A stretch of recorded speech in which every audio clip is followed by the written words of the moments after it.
My name is Martin. I'm 17 and I study social work and psychology. My internship is a youth information centre, so I work with a lot of teenagers that are in trouble. I advise them. I'm actually the living proof of that. Myself, I used to do a lot of drugs. I was very disconnected to myself because of the pressure of society. I had to look good, I had to fit in, I had to be smart as well. My parents had a lot of expectations at the same time.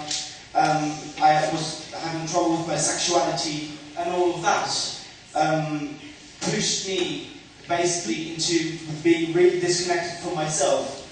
Starting to use drugs disconnected me even further, and then throughout a concept that some of you might know, which is Song Camp.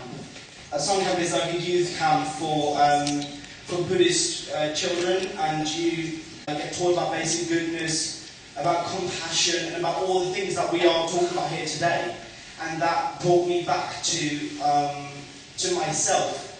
Yeah, because it's every summer, and every single summer I found a bit of myself there, until I came to a point where I found myself again, and from there on, I came actually here. It is definitely possible, but it does take a lot. And I've had to question myself, like, how do we reach out to these young people? How do we influence them in the same way that I have been influenced? Because some of them won't like sleeping in tents for 2 weeks and no showers and all that, which I understand. So if it takes something that intense to change me, what would it take to change those other teenagers in the same situation that I was in back then?